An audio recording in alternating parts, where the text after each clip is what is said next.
तरह से नमन में करूं आपका। स्वागतम स्वागतम स्वागतम आपका। स्वागतम स्वागतम स्वागतम आपका। स्वागतम स्वागतम स्वागतम आपका। सतगुरुदेव भगवान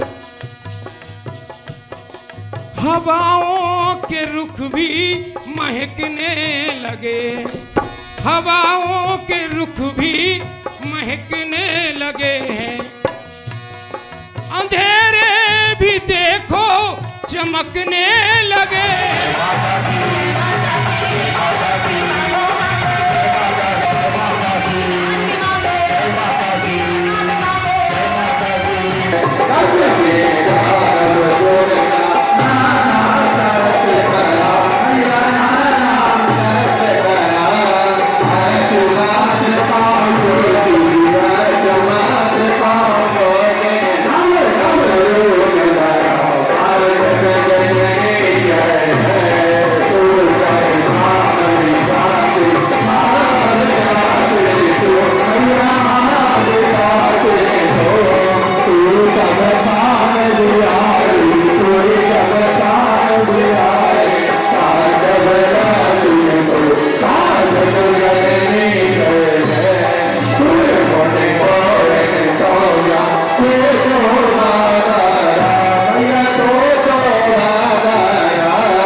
सतगुरुदेव जी महाराज ने जिस रंग में आज से कई वर्ष पूर्व रंगे थे, उस मां की भक्ति के रंग में, जन कल्याण के रंग में, वह रंग फीका नहीं पड़ा, बल्कि समय के साथ और गहराता चला गया है और उस रंग में करोड़ों करोड़ लोगों को गुरुवर ने रंग दिया।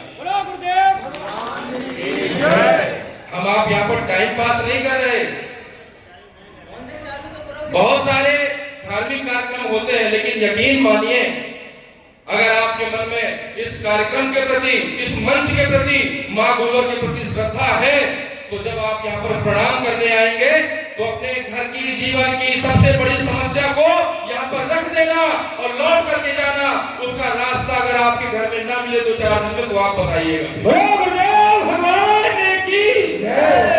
भाइयों बहनों,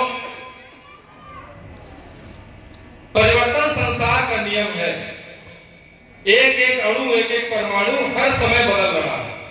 हम इस बात को जाने या ना जाने, अणु और परमाणु को हम देख नहीं पाते, लेकिन एक व्यक्ति जब पैदा होता है, शिशु होता है और अपनी मृत्यु शैया की अवस्था तक पहुंचते पहुंचते उसके शरीर में परिवर्तन होता है। यह परिवर्तन का साक्षात प्रमाण है। कोई भी जगह, कोई भी स्थान आप 25 साल 30 साल पहले देखिए और 25-30 साल में वह बदल जाता है, व्यक्ति बदल जाता है, सब कुछ परिवर्तनशील है। परिवर्तन संसार का नियम है, परिवर्तन होगा ही। लेकिन परम पूज्य सतगुरुदेव योगीराज श्री शक्ति पुत्र जी महाराज ने कहा कि अगर परिवर्तन संसार का नियम है, परिवर्तन होगा ही, तो परिवर्तन ऐसा होना चाहिए कि आने वाली पीढ़ियों का भी कल्याण हो सके। अगर कोई युग पुरुष, अगर कृष्ण भगवान ना आए होते, उनका हस्तक्षेप इस धरती पर ना होता, तो परिवर्तन तो हो ही रहा था। दुर्योधन के साथ साथ जितने भी कौरव थे, सभी 5 पांडवों के दुश्मन बन चुके थे, भाई भाई के दुश्मन बन चुके थे, वो राज्य हड़पना चाहते थे। और समझिए कि जो भाई भाई का ना हुआ, परिवार का ना हुआ, वो पूरे भारतवर्ष का राजा होता, कितनी दुर्गति होती। इसलिए कृष्ण भगवान ने कहा कि वो परिवर्तन तो हो ही रहा है, लेकिन मैं वह परिवर्तन नहीं होने दूंगा। मैं आया हूं तो धर्म की स्थापना करके जाऊंगा। इसी प्रकार गुरुवर कहते हैं कि वो बदलाव तो हो रहा, कलिकाल का समय तो बढ़ ही रहा है, तो उस कलिकाल के बीच में मैं वह परिवर्तन करके जाऊंगा कि आने वाले समय में लोगों को सत्य धर्म के यात्री बनने में कठिनाई ना हो।